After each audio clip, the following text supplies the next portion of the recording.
Good morning, dear students. So, today and tomorrow's class will be on the factors which regulate calcium balance. So, basically, we will be discussing about the two major factors which will regulate the calcium balance. One is the hormones, another one are the drugs. So, in today's class, we will discuss about the hormones which are regulating calcium balance, and in tomorrow class, we will discuss about some drugs which regulates calcium balance or which maintains calcium level in the body. So in today's topic, we will be first discussing about calcium, and we will discuss the calcium under the headings of introduction, then what are the physiological actions of calcium, then how the calcium levels are regulated in the body, then what are the different uses of calcium, what are the different preparation of calcium available in the market. And second one is the parathyroid hormone. This hormone regulates the calcium level in the body. So we will be describing about the after giving brief introduction, we will see what are the physiological action of parathyroid hormone, then how the parathyroid hormone is regulated in the body, and what are the different uses of the parathyroid hormone. And then the third thing is we will discuss about calcitonin, and calcitonin, what are the physiological action of calcitonin and what are the uses of calcitonin. Then finally, the most important is vitamin D. Then in vitamin D, we will see how the vitamin D is activated in the body, what are the physiological actions, what are the different uses of vitamin D, and what are the different vitamin D preparation available in the market. Though vitamin D is not actually a hormone, but still we will discuss it under this heading because it is a very important factor which regulates the calcium balance in the body. So coming to the introduction of calcium, as we all know that calcium is a very important ion in the body. Around it constitutes around 2% of the body weight, that is around 1 to 1.5 kg of any adult person who weighs 70 kg is calcium. And we know that majority of the calcium, that is 98% of the calcium, is stored in the bones, and very less, around 1 to 2%, they are present in the plasma and other tissues and cells. So the normal plasma level of calcium is around 9 to 11 milligram per deciliter, and as I have already mentioned that the level of calcium in the body is regulated mainly by three factors. The two hormones, that is parathormone, calcitonin, and third one is the calcitriol. Calcitriol is the active form of vitamin D. So let's see how calcium is regulated in the body. So what happens is, if there is low level of calcium in the body, so what this low level of calcium will do, this low level of calcium will be sensed by the parathyroid hormone. So there are receptors which are present on the surface of the parathyroid gland which will sense the level of calcium in the body. So once the parathyroid hormone gets the information that the level of calcium, plasma calcium, has dropped down, then it will cause the resorption of calcium from the bone. So that means, resorption means that the movement of calcium from the bone to the plasma. Along with calcium, phosphate is also migrated or also moves from blood to from the bone to the plasma. So the plasma concentration of calcium will rise. So similarly in the kidney also.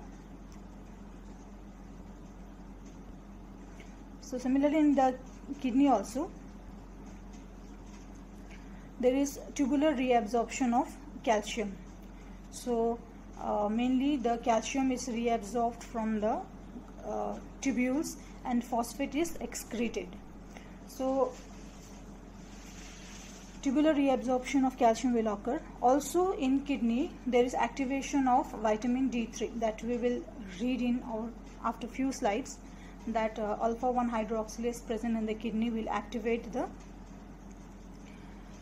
vitamin D, an active form of vitamin D is produced. So vitamin D does not have a direct action on the level of calcium, but it will cause the differentiation of the enterocytes. So the enterocytes will increase the absorption of the calcium along with phosphate. So three things happen. One is parathyroid hormone will cause bone resorption, that is movement of calcium and phosphate will occur from bone to the blood. Second, from kidney there is increased reabsorption of calcium and excretion of phosphate. So in the level of plasma calcium will increase. And third, there is activation of vitamin D3. So active vitamin D3 will produce, that will result in differentiation of enterocytes, and that increase in number of enterocyte will cause increased absorption of calcium. So the amount of calcium will increase. If there is increased level of calcium in the body, that will cause negative feedback on the parathyroid hormone. So when then the parathyroid hormone release will decrease, and so no further reabsorption and absorption of calcium will occur.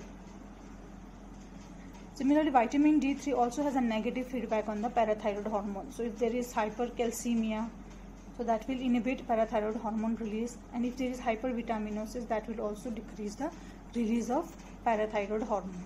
Okay, so blood calcium level will fall. So increased blood calcium level will stimulate parathyroid hormone to increase plasma calcium level, and increase plasma calcium will cause negative feedback on parathyroid hormone and decrease release of parathyroid hormone and decrease absorption and resorption of calcium. So this is what I am talking about. So when there is decreased level of calcium in the body, so parathyroid hormone will be released from the parathyroid gland. Okay, so this will cause absorption of calcium and phosphorus, resorption of calcium and phosphorus from bone. So there will be increased level of calcium in the blood. Also the kidney will secrete alpha hydroxylase, as well as it causes increased calcium resorption and increase phosphate excretion. So there will be retention of calcium and excretion of phosphate. So decrease phosphate level as well as increase in serum calcium level. Also this 1-alpha hydroxylase will convert 25-hydroxy vitamin D3 to active form of vitamin D3, that is 1,25-dihydroxy vitamin D, which is also known as calcitriol, okay, and which causes absorption of calcium and phosphorus from intestine. Okay, so let's see what are the different physiological role of calcium. So you have already read in your physiology classes also about the different role of calcium. So we know that it is important for excitation, contraction, coupling in different muscles. It is also responsible for excitation, contraction, release of secretion from different glands. It is also important for the transmission of nerve impulse. It is also important for the release of different hormones and autocoads. It is very important in wound healing. It is a very important component of the blood coagulation cascade. Right? And it is also very important for cellular metabolism. And bone structure, we have read how it is responsible for maintaining the bone structure, and we will read it in next few slides also how it is important to maintain the bone structure. So these are the different physiological role of calcium in the body. So let's see about the pharmacokinetic profile of calcium. So calcium is absorbed from entire stomach, intestine, including the duodenum. Okay, but this is facilitated transport of calcium occurs, and that is this facilitated transport is because it is mediated by carrier. It is a carrier mediated active transport, and it is influenced by vitamin D. So there are various factors like phytates, phosphates, or tetracycline, which forms which chelates calcium, and it prevents the absorption of calcium from the intestine. Okay, so if you take substances containing various phytate, phosphate, or you take tetracycline, which is a antimicrobial drug, so antibacterial drug, so that will reduce the absorption of calcium. Glucocorticoid and phenytoin also reduce calcium absorption. So these are different drug interactions. Okay, tetracycline, glucocorticoid and phenytoin should not be prescribed along with calcium. So one factor is that acidosis favors ionization. So if you see the distribution of calcium, then 50% of the calcium is in the ionized form, and it is the physiologically active form. That is, the ionized form is the physiologically active form, and acidosis favors ionization. So if there is acidic environment, that will favor the ionization. That means the more acidosis, more will be the physiologically active form, and vice versa, alkalosis will disfavor ionization. So more the body pH, less will be the ionization, and less will be the active form of calcium. So there is a condition, hyperventilation. So when there is hyperventilation, there is increase in the pH of the blood. That means there is more alkalization will occur, and because of that, the active form of physiological active form of calcium will decrease in the body. So that may result in hypocalcemia, and which may be seen in the form of tetany or laryngospasm. So this is important in case of the pharmacokinetics of calcium. Now coming to distribution, so I told only 50% of the calcium is in ionized form, which is the physiologically active form. Okay, 40% is bound to plasma albumin, so it has a high plasma protein binding, around 40%, and 10% are bound to either citrate, carbonate, and phosphate. So when there is hypoalbuminemia, that means when the concentration of plasma protein like albumin decreases, so the free form of calcium will increase. So even if the body is having hypocalcemia, is having lower level of calcium, but still the blood concentration of calcium will remain normal in case of hypoalbuminemia, because there is no plasma protein to bind to the calcium. The free form of calcium will increase. Okay, so if there is hypocalcemia in the body also, the plasma calcium level will be normal in case of hypoalbuminemia, okay, which occurs in various renal diseases. So excretion, it is filtered to the glomerulus, but it is mostly reabsorbed. So it is reabsorbed with the help of vitamin D3. Okay, so that maintains the level of calcium in the body. So vitamin D increases and calcitonin decreases the reabsorption in the proximal tubule, and parathyroid increases the distal tubular reabsorption. So basically, parathyroid hormone and vitamin D3 causes reabsorption, whereas calcitonin causes excretion of calcium from the body. Come to storage. The primary site of storage is bone. So 98% of the calcium is in the bone. So around 1000 grams are present in the bone. Some of them are stored within the cells like endoplasmic reticulum and mitochondria to carry out other physiological actions. So basically, bone is produced by osteoblasts. So we know there are three types of cells. One is osteoblast, another one is osteocyte, and another one is osteoclast. So osteoblast is the bone forming cell. Okay, so they form bone. So osteoblasts produce collagen, over which the mineralization occurs. Mineralization means there is deposition of calcium and phosphate. So together they are known as hydroxyapatite crucial, right, in the bone. And then osteoclast is responsible for causing demineralization or breaking down of the bone. Okay. So osteoclast secrete acid, which causes the release of calcium and phosphate into the bloodstream. So that means that is resorption of bone. And there is a constant exchange of calcium between bone and blood. So for normal remodeling of bone, the osteoclast and the osteoblast, they should work in union to produce a proper remodeling of bone. So what are the different calcium requirement? So adults should take around 500 milligram per day. Children should take around 1200 milligram per day. And for pregnancy and lactation, the recommended daily allowance is more, that is around 1500 milligram per day. So what are the uses of calcium? So calcium supplements should be given in patients who are suffering from hypocalcemia. So one of the most common sign or symptoms of hypocalcemia is tetany. Okay, so what is tetany? So it is because of low level of calcium in the body, which is characterized by spasm of the hands and feet, okay, spasm of the larynx, and overactive neurological reflexes. So there is carpopedal spasms. Okay, so that picture you can see, this is a carpopedal spasm in tetany. Okay, there is a spasm of larynx, and then the neurological reflexes are hyperactive.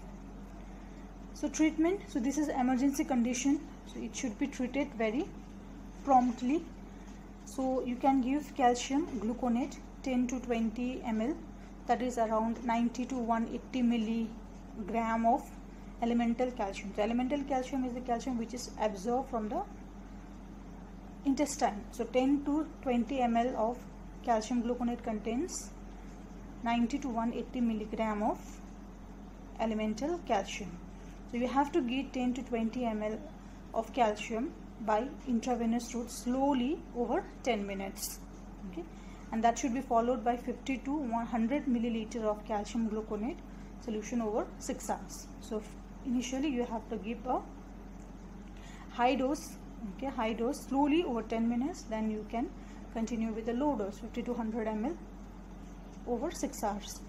Apart from that, the patient should be kept in a quiet room, okay, because there is overactive neurological reflexes, so any sound can precipitate the attack of tetany. The oxygen inhalation should be, intubation should be done because the patient is having spasm of the larynx. Okay, along with that, to maintain the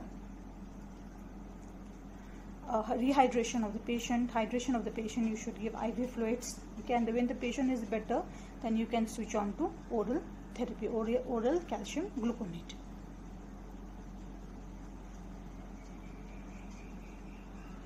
So what are the uses? Other uses of calcium is as a dietary supplement.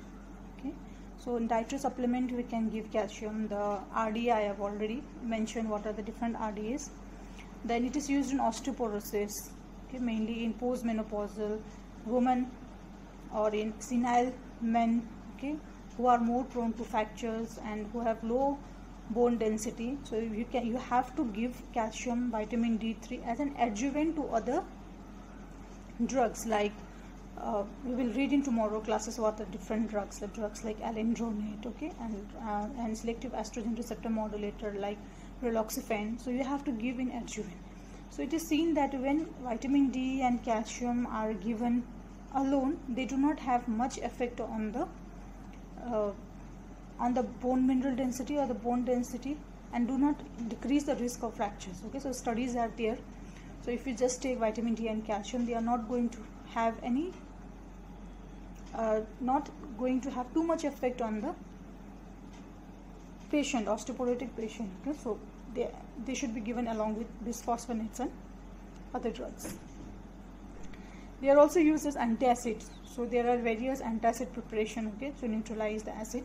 So you can see there are calcium is used along with other salts like magnesium, aluminum salts for neutralizing the gastric pH or gastric hydrochloric acid.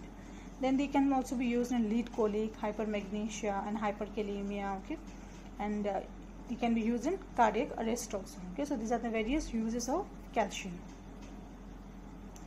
So let's see what are the different preparations. So one is the calcium chloride is available, which contains 27% of elemental calcium.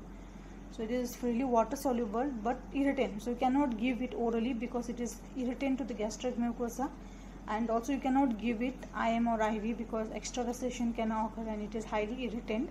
But if you want to give IM or IV, then you have to dilute it. Okay, so dilute it and then you can give calcium chloride.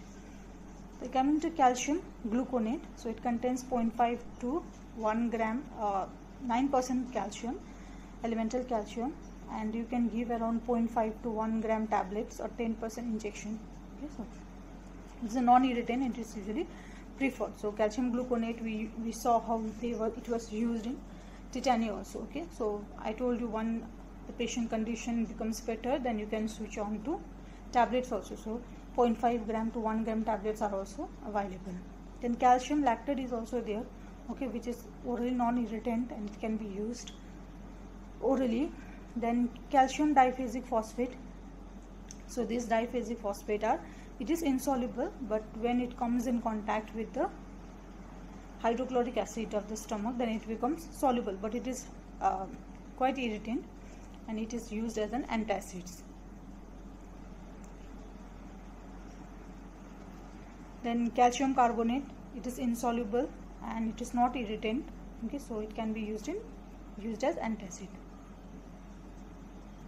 So another condition is hypercalcemia, okay, so when the blood level rises, when the calcium level in the blood is more than 12 milligram per dl, so then that condition we say it is hypercalcemia or calcium toxicity. So what are different symptoms? So nervous system is depressed, the reflexes becomes more sluggish, okay? There is decreased QT interval, the patient may suffer from different types of arrhythmias, and there is lack of appetite. So this is a sign and symptoms of hypercalcemia.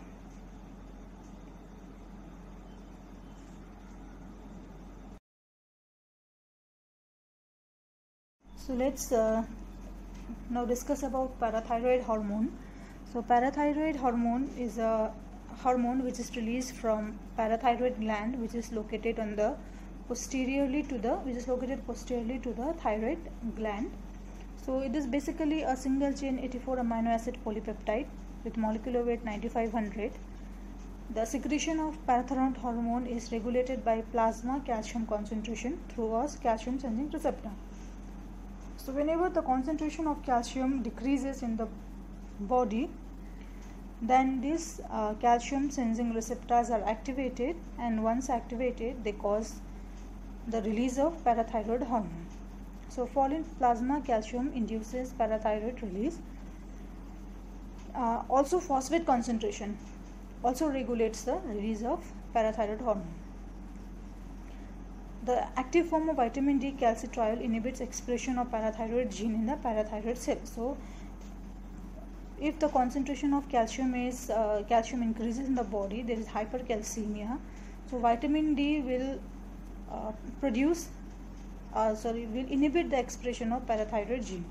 Okay, in that way it will decrease the release of parathyroid hormone. So vitamin D has a negative feedback on the release of parathyroid hormone by inhibiting the expression of parathyroid gene. So this is the hormonal regulation. So this is the same thing which we have been discussing about. So fall in plasma concentration, increase parathyroid hormone release, and increase in the plasma parathyroid hormone concentration. So what will be there? One will be the increased reabsorption of calcium, resorption of bone, that will result in increased release of calcium into the plasma. Second, there will be increased release of tubular reabsorption of calcium. Okay, another thing is there will be increased excretion of phosphate. So plasma phosphate will decrease and calcium will increase. And third one is increased formation of 125 dihydroxy vitamin D3, that is active form of vitamin D3. Okay, so that will causes the differentiation of intestinal cells, and that will increase the absorption of calcium and phosphate. So everything will result in restoration of calcium balance in the body. Okay, now coming to the action of parathyroid hormone. So this is also the same thing. So in the bone it causes the activation of parathyroid hormone, causes the activation of the osteoclast cell. So osteoclast cells are responsible for causing the resorption of bone. So that will increase the amount of calcium in the body. Second thing, it causes the calcium absorption from the intestine. That is the indirect effect, because it causes the activation of vitamin D3, and vitamin D3, active form of vitamin D3, will cause the differentiation of enterocyte and increase the absorption of calcium and phosphate. Third one is it causes the activation of vitamin D. Okay, the same thing. Along with it also causes the reabsorption of calcium from the tubule and excretion of phosphate. So coming to the mechanism of action, so basically the osteocytes are in the form, they are the monocyte Okay, they are in the form of monocyte osteoclastic precursor cells in the bone marrow. Okay. Once they are activated, they come to the surface of the bone, or they come to the surface of the bone marrow, and they fuse to form the multinucleated osteoclast. So there are multinucleated osteocytes. Okay, once they are activated, they form multinucleated osteocytes. So the osteocyte precursor, they express a receptor which is known as rank receptor. That is the receptor activator for nuclear factor kappa B. Okay, so this rank receptor, they are present on the surface of the osteoclast. Okay, then osteoblast, these are osteoblastic cells. Okay, these osteoblastic cells, they produce a ligand for the rank receptor, which is known as the rank ligand. Okay, so once this rank ligand binds to the rank on the surface of the osteoclast, so they change into a more mature form. Okay, so in more mature form, they develop different type of domains. So one of the important domain is the ruffle domain. So you can see the margin of the mature osteocytes. They contain a serrated like, they have a serrated like appearance, or there are finger like projections. Okay, so that projections are known as ruffle domain, and this ruffle domain, when they attach to the bone surface, they will start producing different proteolytic enzymes and acids. Okay, so that will cause the resorption of bone. So you can see the activation of the osteocytes has occurred when the rank ligand, which is produced from the osteoblast, is getting attached to the rank receptor. Okay, so for activation of osteocyte, osteoblasts are very important. Okay, so once the osteolytic pits are formed, so you can see there are pits are formed there. So the osteoblast cell will now lay along the pits. So they will arrange themselves along the pits. Okay, and then they will form osteoids, and above that the mineralization will slowly take place. So this is the process of bone remodeling. So in the osteoblast, there is another protein or substance secreted. This is known as OPG, that is osteoprotogerin. So osteoprotogerin, if it binds to the osteoblast, then it will prevent the binding of rank L to the rank. So the ligand will not bind to the rank receptor. Okay, so that will result in that will not allow the osteoclastic activity to happen. Okay, so the osteoblast regulates the action of the osteoclast. It either activates the osteoclast by releasing rank L, or it suppresses the activity of osteoclast by releasing the osteoprotogerin. So in the surface of the osteoblast, there are also receptors for parathyroid hormone and calcitriol, that's vitamin D3. The binding of the parathyroid hormone and the calcitonin will favor the binding of rank L to the rank receptor. Okay, so it will increase the production of rank L, and it will bind to the rank receptor. Okay, and then it will cause increase the activity of the osteoclast, and then bone resorption will occur. Okay, but calcitonin is also said to have its receptor on the osteoblast, and by binding to its receptor, it decreases the activity of the osteoclast. It decreases the production of the formation of the rank ligand. Okay, so calcitonin has negative effect, whereas calcitriol and parathyroid hormone has a positive effect on the it has a positive effect on the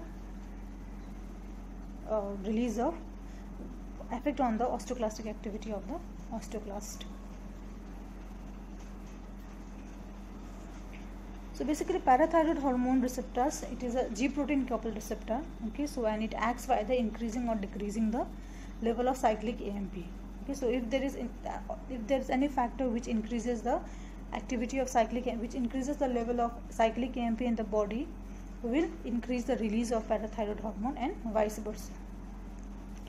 Now coming to a condition known as hyperparathyroidism. So hyperparathyroidism means there is oversecretion of parathyroid gland, parathyroid hormone. Okay, so there is obviously hypercalcemia will be occur. Okay, then there is decalcification of bone will occur because there will be increased resorption of the bone. So decalcification, so the bone will be more prone to deformity and fractures. Okay, metastatic calcification, so the calcium salts will go and deposit in different parts of the body, okay, which can result in renal stones, okay, it can result in muscle weakness and various other conditions like constipation and anorexia. So this is a hyperparathyroidism. It mainly occurs because of the tumor in the parathyroid gland.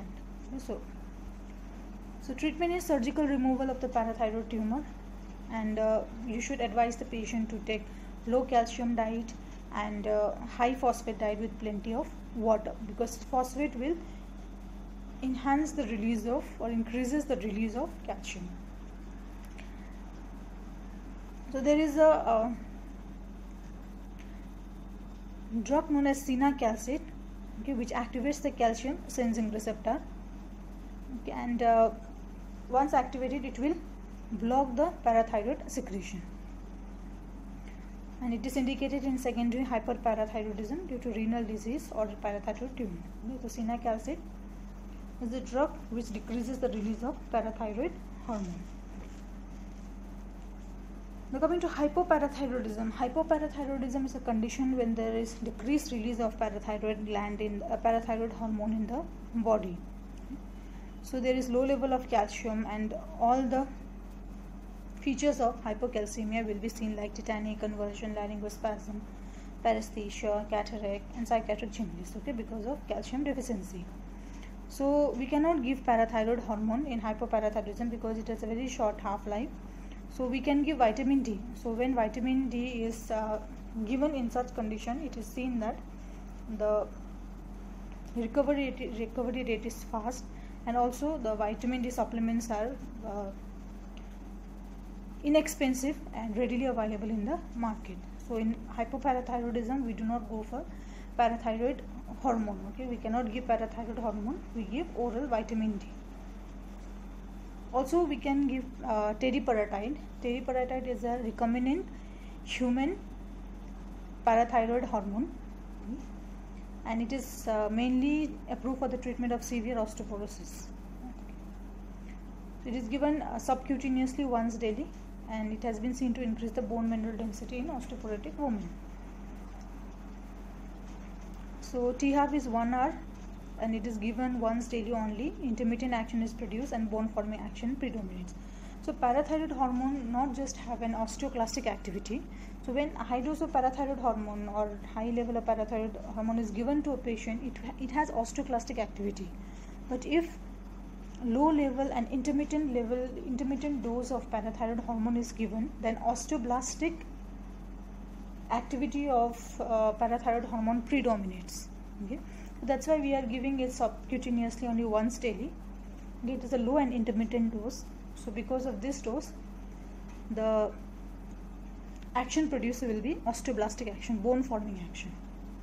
So what are the limitations? We have to give it by subcutaneous injection. Every day we have to take, patient has to take subcutaneous injection, and it is a new drug, so it is highly costly.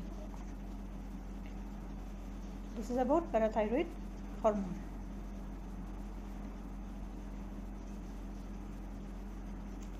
So let's now read about calcitonin. So we know that calcitonin is a hormone which is released from the parafollicular cells of the thyroid. Okay, so calcitonin has a negative effect on the plasma calcium level. So when the concentration of calcium is more in the blood, then calcitonin releases, and the calcitonin will decrease the blood level of calcium.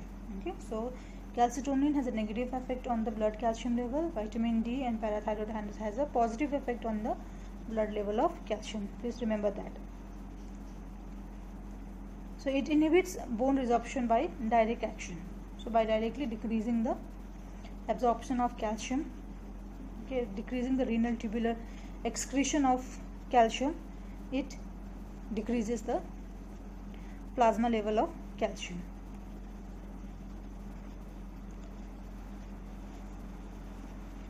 also has a direct action on the bone resorption. So in the bone also it directly inhibits the resorption of the calcium. Okay. So what are the uses of calcitonin? So it can be used in hypercalcemic states, different hypercalcemic states, like when there is hyperparathyroidism, when there is hypervitaminosis D, okay, or various metastatic bone disease. Okay, this can result in hypercalcemic states.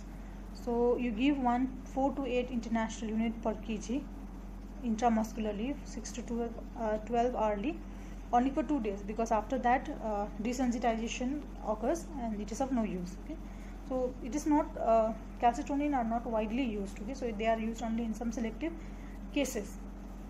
Second one is postmenopausal osteoporosis. Since it inhibits osteoclastic activity, it is an alternative for postmenopausal osteoporosis. So 100 international units subcutaneously or intramuscularly daily can be given along with calcium and vitamin D supplements. The Paget's disease. Okay, so Paget's disease is a disease of the disorganized bone remodeling.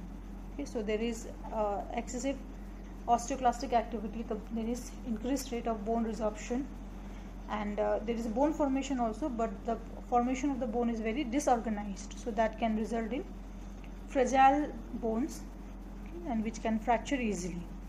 So it is a disorder of bone remodeling.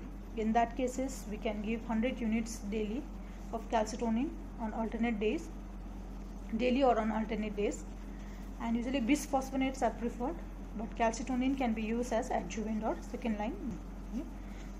So these are the uses of calcitonin: hypercalcemic state, postmenopausal osteoporosis, and Paget's disease. Okay. So preparation and usage: synthetic salmon calcitonin is used clinically. Human calcitonin has been produced. Okay, 1 international unit equals to 4 microgram of standard preparation. What are the adverse effects? So hypercalcemic effect, flushing, tingling of fingers, bad taste, allergic reaction can occur.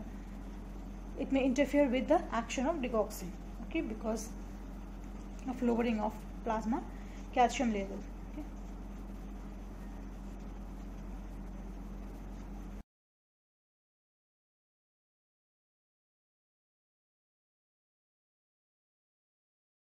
This is the last topic for today's discussion, that is vitamin D.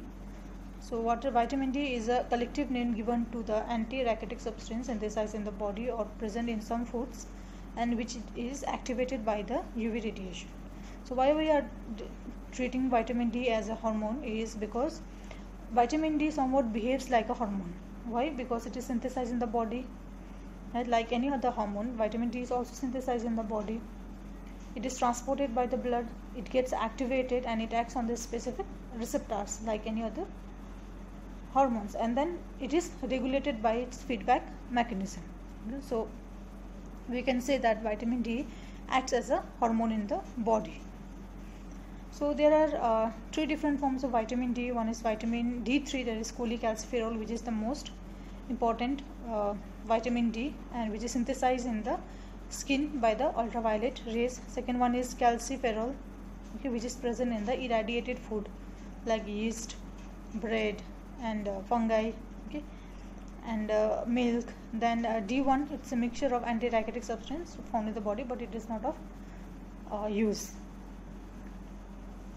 So what are the sources of vitamin D? You already know sunlight is the most important source of vitamin D. Okay, other than that, it is synthesized in the body with the help of vitamin D, with the help of UV radiation. Then some plants also, from plants also vitamin D can be, we can get vitamin D like the orgosterol in the plants.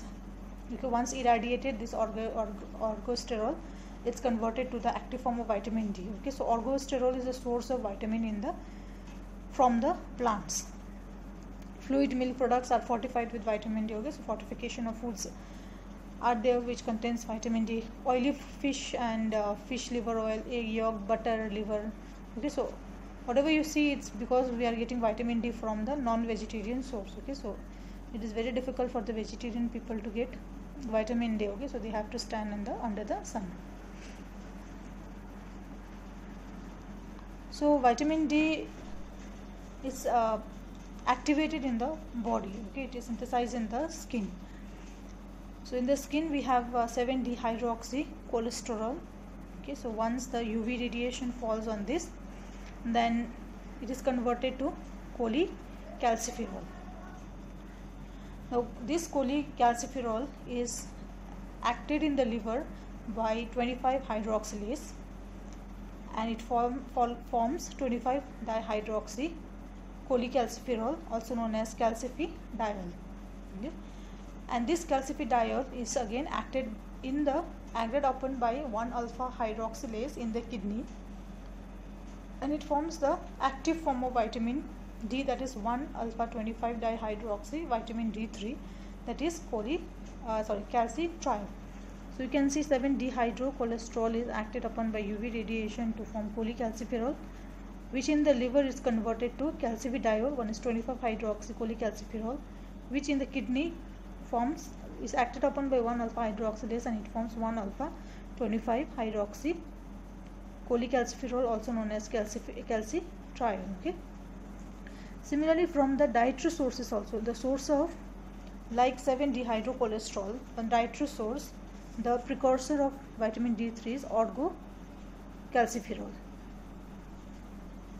So orgocalciferol is converted in the liver to same thing, calcifidiol, which is converted to calcitriol. Okay, so this vitamin D now acts on the vitamin D receptor, which is present on the cytoplasm.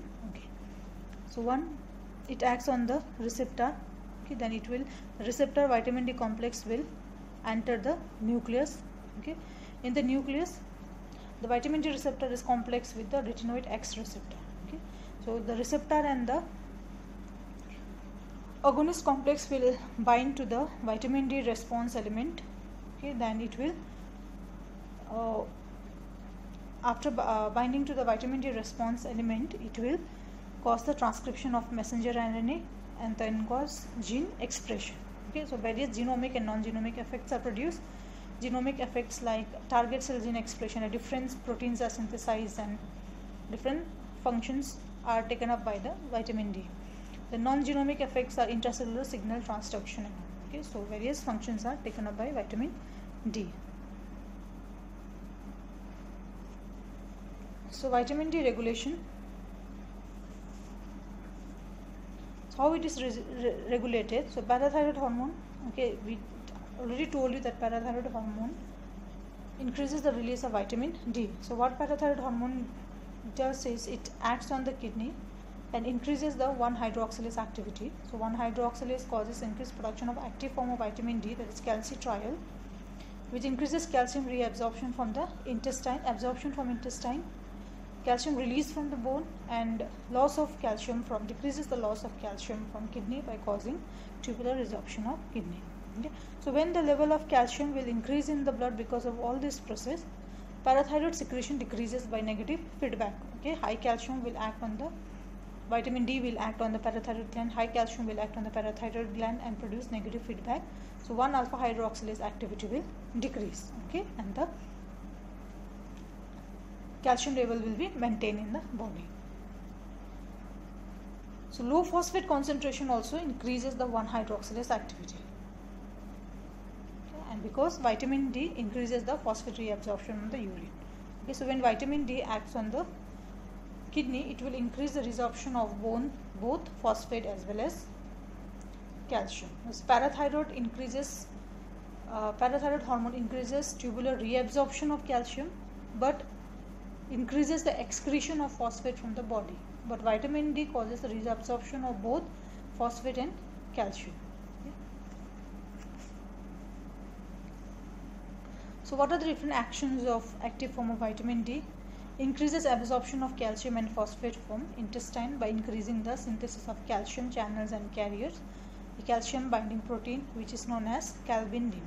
Okay, by acting on the vitamin D receptor. Then it also enhances the recruitment and differentiation of osteoclast precursor for remodeling. So vitamin D, as I told once, it is bound to the receptor which is present on the osteoblast. Okay, so it causes the release of rank, as well as it causes the maturation and differentiation of the osteoclast. So that will increase the resorption of calcium and phosphate from the bone. It also helps in bone mineralization and induces the secretion of protein like osteocalcin. Okay, so also helps in mineralization of the bone. Okay, so they are very important for the bone remodeling process. Increases the tubular reabsorption of calcium, and vitamin D has a pleiotropic action. Pleiotropic action means it has a multiple action. It is not just important for the bones, okay, and calcium, but it has other actions also, like it has lymphokine, it increases the lymphokine production. Okay, so it is very important for inflammation. It's proliferation and differentiation of epidermal cells, neuronal and skeletal muscle function. So vitamin D is a pleiotropic vitamin having multiple action. Also enhances tubular resorption of calcium and produces lymphokine proliferation and differentiation of epidermal cell, neuronal and skeletal muscle function. Coming to pharmacokinetic, so it is absorbed from intestine in presence of bile salt, okay, mainly by lymphatics. D3 is better absorbed than D2 and binds to alpha globulin and stored in fatty tissue for many months, and half-life is 1 to 18 days. Okay. So bile is important for the absorption of vitamin D3. So what are the other preparation of vitamin are orgocalciferol. So orgocalciferol is available as vitamin D2 oral capsules.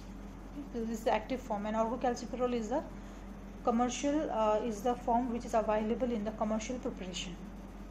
Then cholecalciferol, okay, which is available as oral as well as intramuscular injection, 3 to 6 lakh every 2 to 6 months interval you can give. Then calcitriol is also available as oral capsule and solution, okay, 0.25 to 1 microgram daily or IV on alternate day.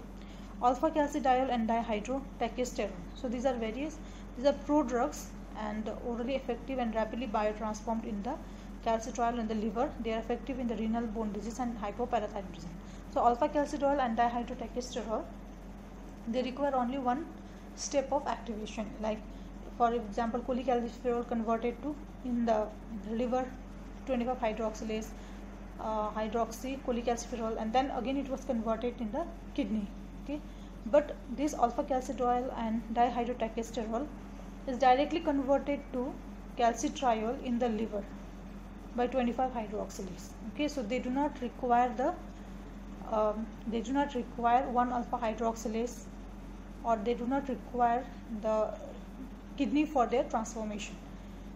And parathyroid hormone acts on the renal tubules for conversion of the inactive form to active form, 25 hydroxy to 125 hydroxy. Okay, so they do not require the help of parathyroid hormone also.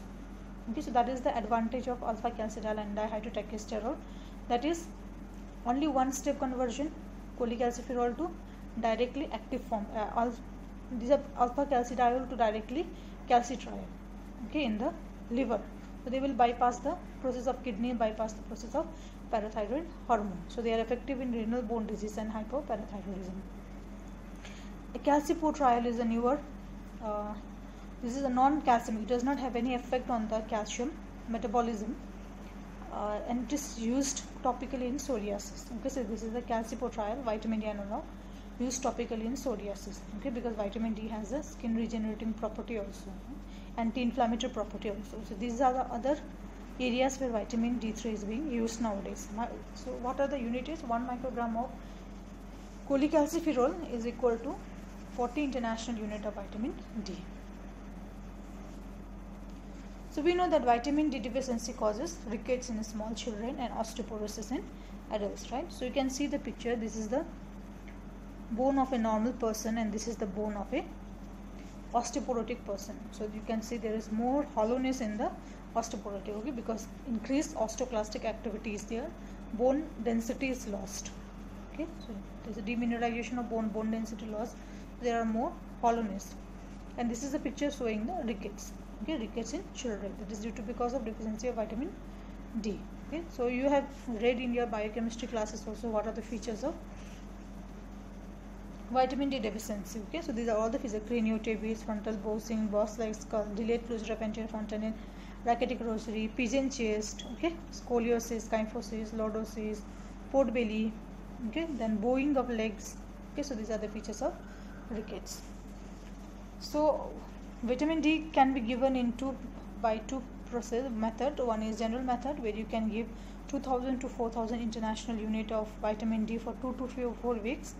Then you can change to the prophylactic dose, okay, that is 400 international unit, okay, daily.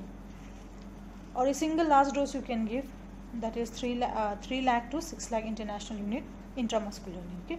And then after 2 to 6 months you can start with prophylactic dose, okay, that is 400 international unit, okay.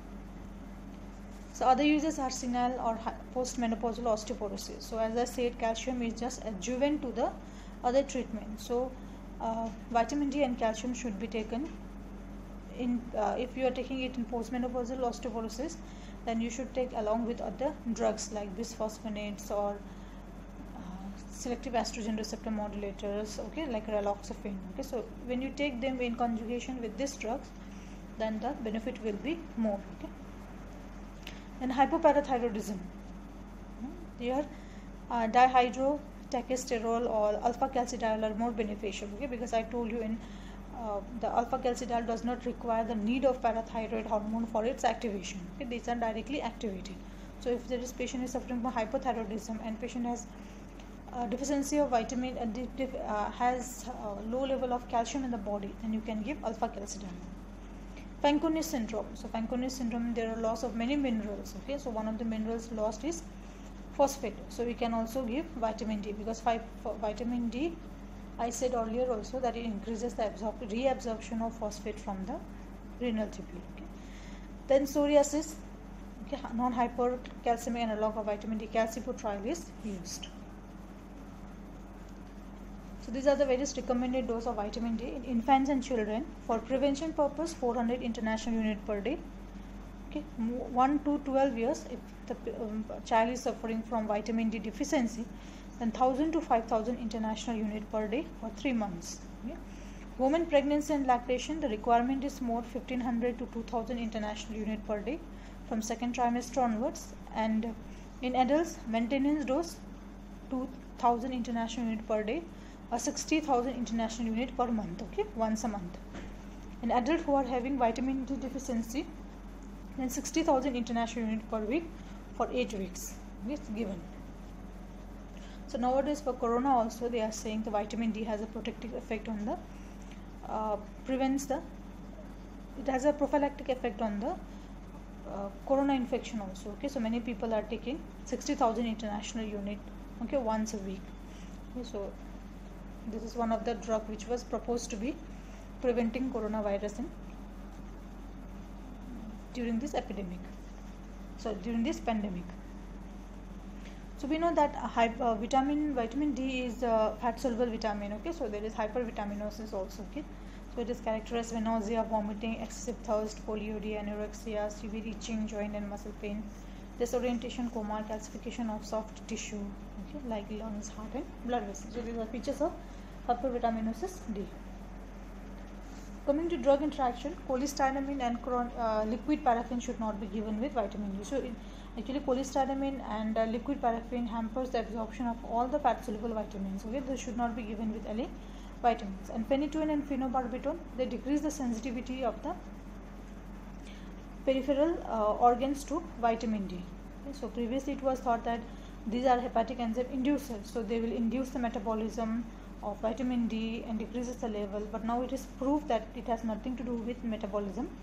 Phenytoin and phenobarbital, they decrease the sensitivity of the target sites to vitamin D, okay. So that's why they should not be given with vitamin D. So coming to summary, so see, calcium is an important ion in the human body, constituting around 2% of the total body weight, right? So calcium level in the body is regulated by different hormones, and vitamin D, it is regulated by parathyroid hormone, and vitamin D, which increases the concentration of plasma concentration of calcium, whereas calcitonin decreases the plasma concentration of calcium, okay. So there is a recombinant human parathyroid hormone which is used for senile osteoporosis. Then active form of vitamin D is calcitriol, but vitamin D2 and D3 both can be used, okay. So other preparation are orgocalciferol, alpha-calcitriol, calcipotriene. So calcipotriene is now being used for psoriasis. Okay. So vitamin D3 is used in rickets, postmenopausal osteoporosis, and hypoparathyroidism. So thank you.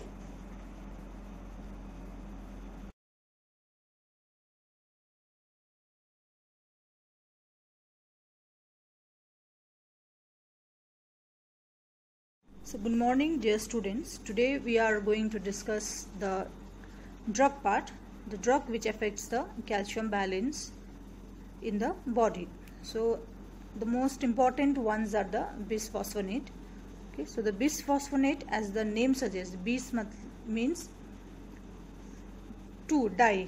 Okay, and phosphonate means it contains a phosphate group. So they are also known as diphosphonates. Okay, so you can see the structure there, chemical structure. They contain the two phosphate groups which are attached to a common carbon atom. So these are known as bisphosphonate.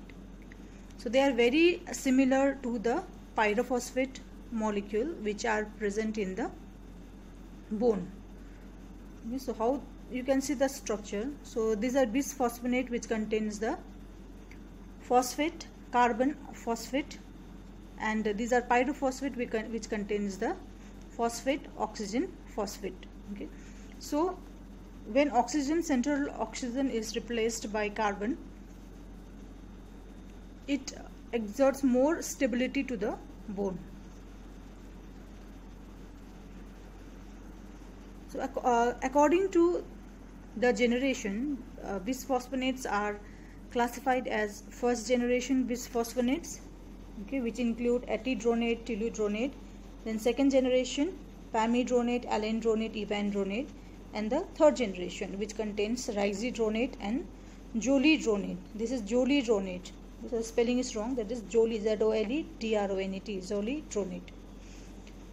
First generation bisphosphonates, they contain a, what is the difference? The difference lies in their structure. So they contain a simple side chain containing a chlorophenyl group, and they are very less potent compared to other generation. That's why etidronate, telludronate are not used nowadays. Second generation, they contain a nitrogen group in their side chain. They are more potent compared to the first generation. Then third generation, they also contain a nitrogen atom, and they are also more potent than the first generation. And second generation and third generation are now available in the market. Now coming to the mechanism of action. So basically there are two main mechanism of action. The most common, which is used by all generation of bisphosphonates, is the stimulation of osteoclast apoptosis. Okay, so they cause apoptosis of the osteoclast, which will decrease bone resorption, because osteoclast, they are responsible for causing bone resorption. Another mechanism which is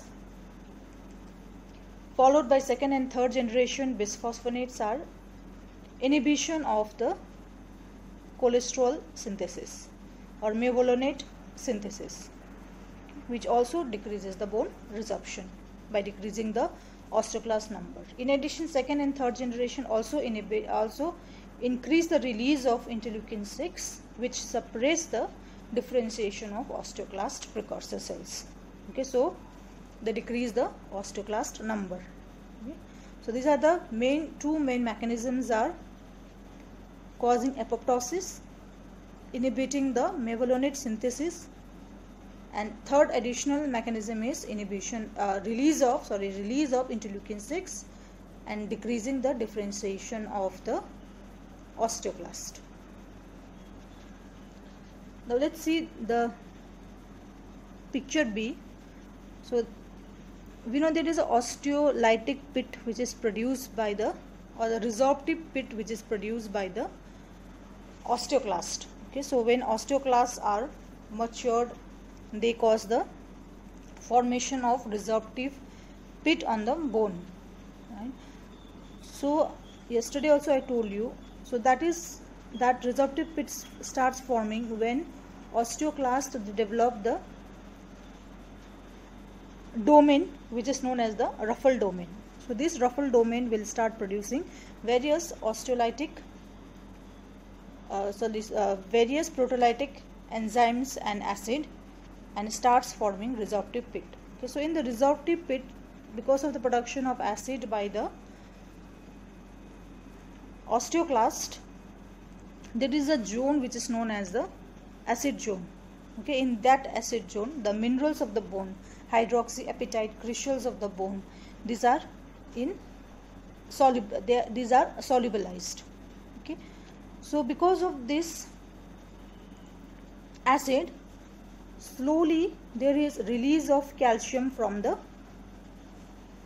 resorptive pit towards the osteoclast.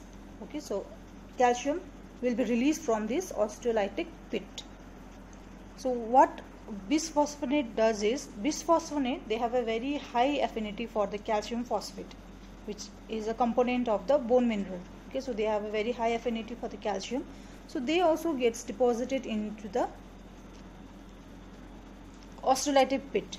Okay, so because they have structural similarity to the pyrophosphate, okay, so along with calcium, when the calcium is being released, they are also released and they enter the osteoclast by endocytosis. Okay, so the osteoclast endocytosed the bisphosphonate molecule. Okay, and once inside the osteoclast, they activate the Caspase system and then they produce apoptosis of the osteoclast. Okay, so that is the mechanism.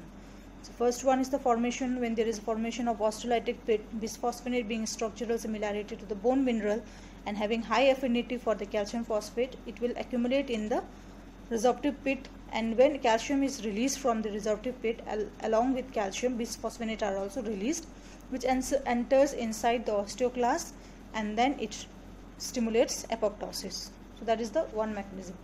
Another mechanism is picture A.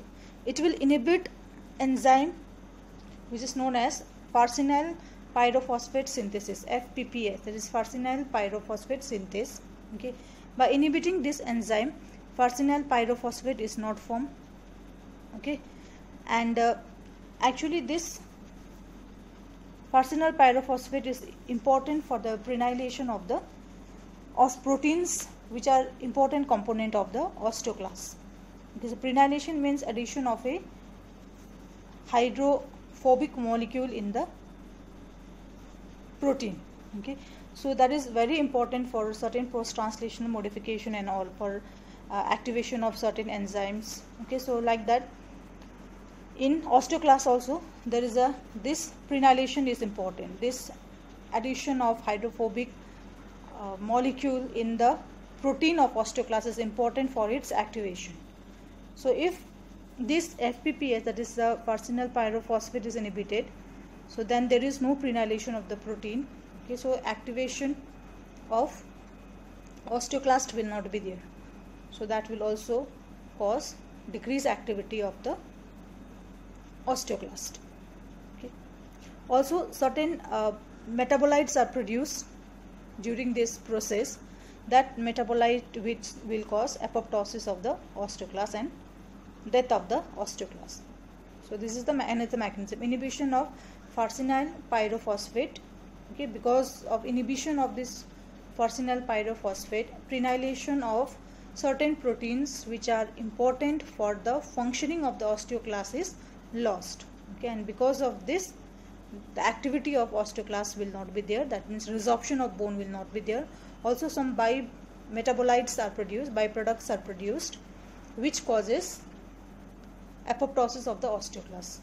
So these are the two important functions of bisphosphonate. One is producing apoptosis, another one is inhibition of the mevalonate synthesis or inhibition of the cholesterol synthesis. So in biphosphonate, the phosphorus moiety of pyrophosphate is substituted with more stable phosphorus carbon phosphorus moiety. This I have shown you. The POP is replaced by PCP, which is more stable. So bisphosphonate inhibit osteoclastic resorption of bone by binding to the hydroxyapatite crucial of bone. So they are in the resorptive pit, they bind to the hydroxyapatite crucial with the calcium phosphate. They bind to the calcium phosphate of the hydroxyapatite crucial. When osteoclasts attach to the bone, so biphosphonates are also released, which are then internalized by endocytosis into the osteoclast, and that will cause apoptosis of the osteoclast. Simple. Another one is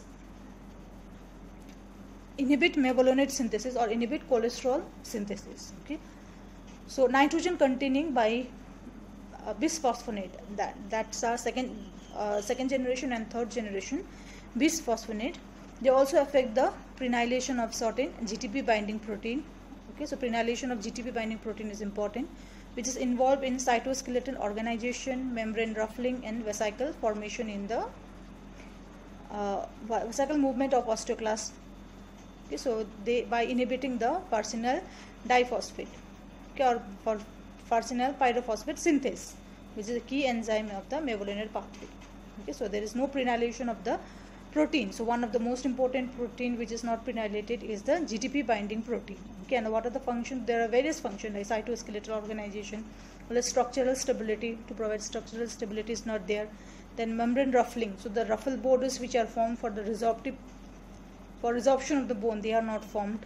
Okay, as well as vesicle movement of osteoclast is also prevented. Okay, so that are the two main mechanism of action.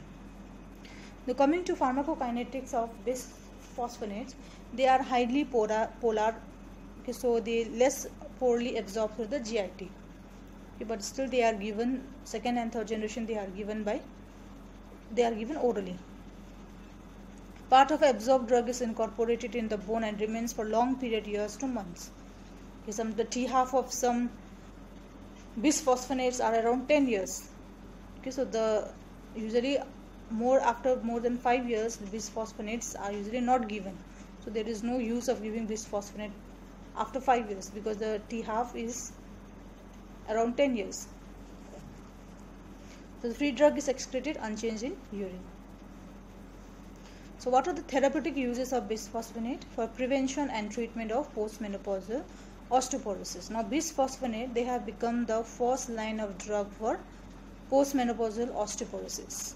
Okay, so they are better than selective estrogen receptor modulator and hormone replacement therapy. Okay, so bisphosphonate are now the first line drug. And yesterday also I told you people that if we are using calcium and vitamin D supplementation for osteoporosis, they should be used as an adjuvant to bisphosphonate. Okay, so it is better to use them as an adjuvant to bisphosphonate than using them alone. Okay, because using calcium and vitamin D alone has not much effect on the osteoporosis than if you use them along with bisphosphonate. Okay, so it is better to use bisphosphonate plus calcium and vitamin D. So alendronate, which is second generation bisphosphonate, is more effective than HRT or raloxifene. So they are not only helpful for treatment of and prevention and treatment of postmenopausal osteoporosis, but they are also very helpful for the treatment of osteoporosis which are steroid induced or idiopathic osteoporosis in both male and female. And if we see that estrogen, if we compare with estrogen, the estrogen is only effective for prevention of vertebral fractures, but bisphosphonate, they can prevent fractures of other bones also, and they are usually given for around 5 years. Okay, so after 5 years, I told you T-half is very long, 10 years. So after 5 years, there is usually no use of giving bisphosphonate. Second is Paget's disease. Okay, so yesterday also I told you what is Paget's disease. Okay, so in Paget's disease there is increased activity of the osteoclast. Okay, so there is more resorption of the bone, and there is deranged remodeling of the bone. Okay, so the bone which are formed are very fragile and very prone to fracture. In X-ray you can see the honeycomb appearance. Okay, because of increased osteolytic activity, there is honeycomb appearance of the bones in the X-ray. So what does bisphosphonate do? They arrest the osteolytic lesions because they inhibit the osteoclast. So if there is no osteoclast, then osteolytic lesions will also decrease, reduce bone pain and improve other secondary symptoms. Okay. So which drugs are used? Alendronate, risedronate, pamidronate, zoledronate are used. So second generation or third generation bisphosphonate you can use along with calcitonin. So it is better to combine calcitonin with bisphosphonate for treatment of Paget's disease. Okay, so you can give calcitonin for around 6 months. Okay, so you can give bisphosphonate for around 6 months. Okay, and you can repeat after a gap. Then third one is hypercalcemia of pregnancy.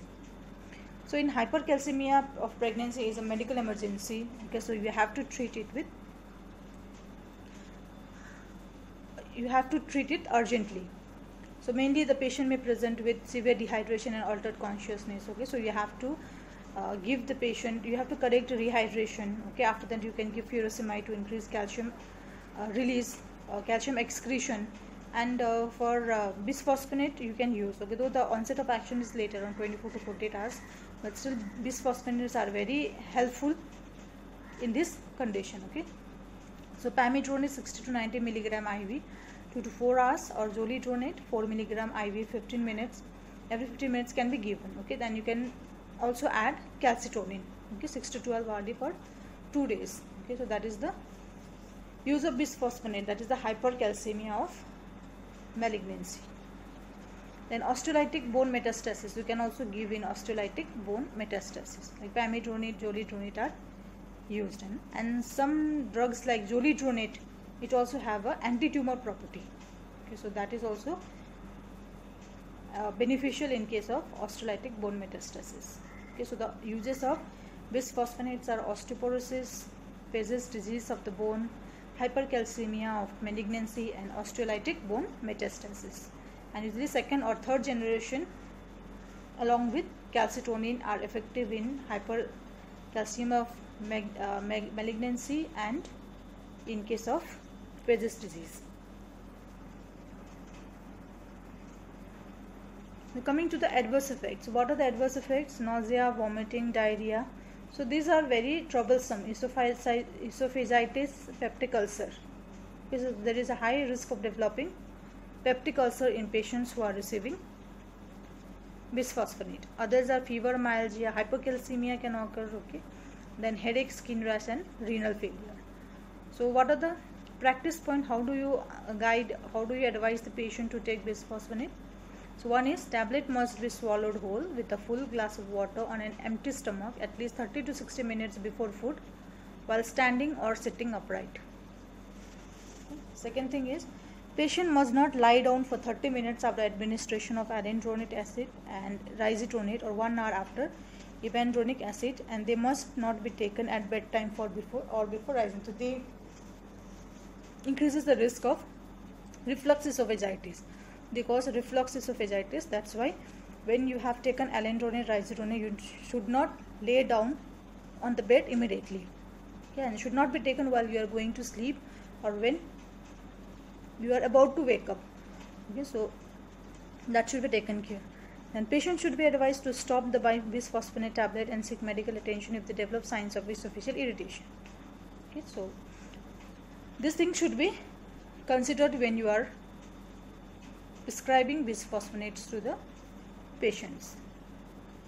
So this is a serious complication of bisphosphonate, which is known as BRONJ, that is the bisphosphonate related osteonecrosis of the jaw. Okay, so you can see the part of your jawbone or the mandible, okay, when osteonecrosis occurs. So what are the advice to the patient who are taking bisphosphonate or who have developed osteonecrosis? So eliminate caries. So you have to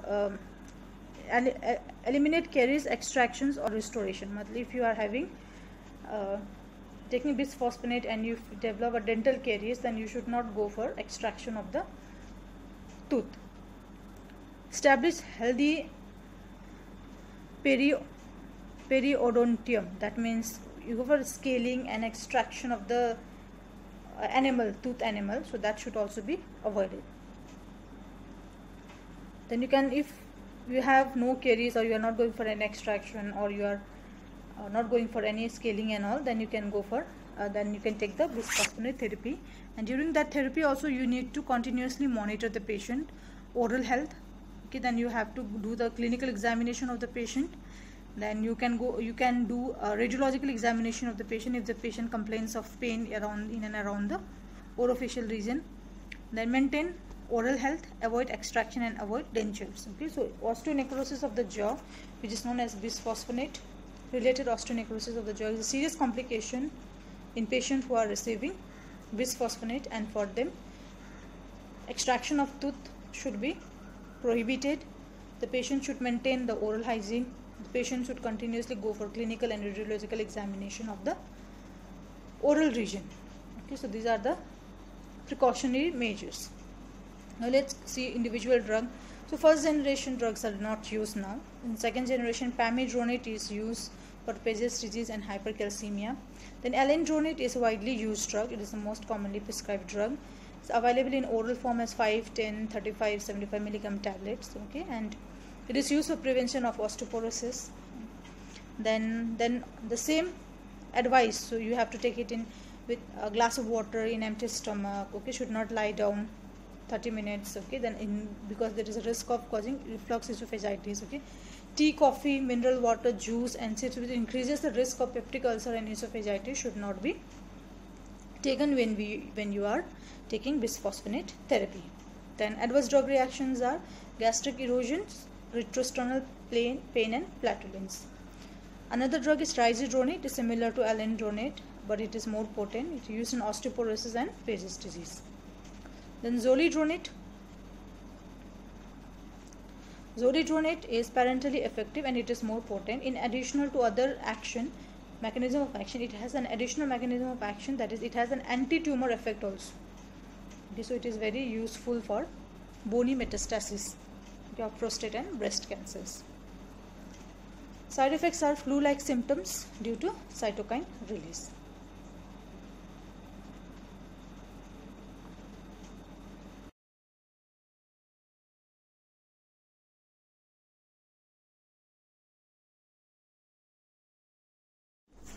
So now let's see other drugs for osteoporosis. Okay, so we have drugs like selective estrogen receptor modulators, raloxifene, calcium mimetics, which we have already read in yesterday's class.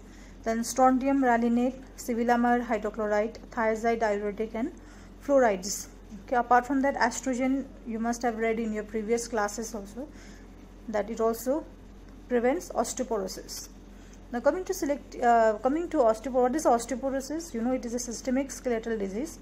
It is characterized by low bone mass, okay, and microarchitectural deterioration of bone tissue, with a consequent increase in bone fragility and susceptibility to fractures.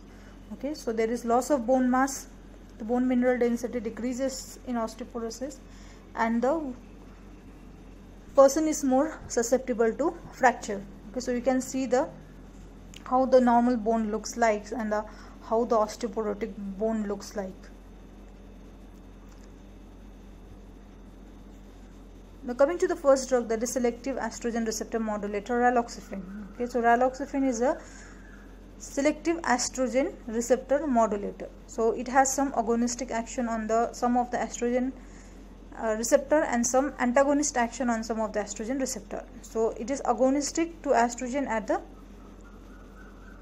in the bone, okay, in the brain and in the liver. So it is a beneficial action of estrogen on the bone. So estrogen, we know it has a beneficial action on the bone. It increases the osteoblast, it increases the bone mineral density. So similarly, raloxifene, being an agonist to estrogen at the bone, also increases the bone mineral density, also increases the number of osteoblasts. Okay, but it is antagonist to estrogen at the endometrium and at the breast. So we know because of estrogen there is increase in the endometrial, there is hyperplasia of the endometrial tissue that predisposes the woman to endometrial cancer. Okay, and also there are risk of breast cancer in women who are receiving the receiving the estrogen. Okay, so because it is antagonistic to estrogen in endometrium and breast, so it is helpful for those women who are at risk of developing breast cancer and risk of developing endometrial cancer, okay, with beneficial effect on the bone. So it increases osteoblast and decreases osteoclast activity. So dose is raloxifene 60 mg once daily. So advantages: it increases bone mineral density, decreases fracture risk by 30 to 50%, does not stimulate breast and endometrial tissue, safely given in women at risk of cancer of breast and endometrium. Then decrease LDL, so it has a favorable lipid profile. But what are the disadvantages? Still the coagulant effect of estrogens are present, so there is increased risk of thromboembolic events. It does not treat postmenopausal symptoms, so there is no effect on the postmenopausal symptom. In fact, the risk of hot flushes increases. Okay, so these are the advantages and disadvantages of raloxifene. Advantages are bone mineral density increase, risk of fracture decrease, favorable lipid profile, can be used in endometrial and breast cancer patient. And disadvantages: incidence of thromboembolic events will increase. Okay, the postmenopausal symptoms will not be benefited, and in fact there is a risk of hot flushes. Okay. Now coming to next drug, that is strontium ranitide. So this is a dual action bone agent. So this class of drugs are known as dual action bone agent because they act on osteoblast and they act on osteoclast also. Okay. So mechanism of action is increase collagen and non-collagen protein synthesis. So that means it is useful for synthesis of the bone matrix. So in bone we have the bone matrix and we have the hydroxyapatite crucial which is laid over the bone matrix. Okay, so it is important for synthesis of bone matrix. Enhances pre-osteoblast differentiation. So it also helps in the differentiation and maturation of osteoblast, and then decrease osteoclast function. So this is the importance of strontium ranitide. Forms the bone matrix, helps in differentiation of osteoblast, and decreases the activity of osteoclast. Dose is 2 gram oral suspension daily, and adverse effects are thromboembolism. This is another drug. This is cevilamere hydrochloride. So cevilamere is a phosphate binding gel. So in hypoparathyroidism, so there is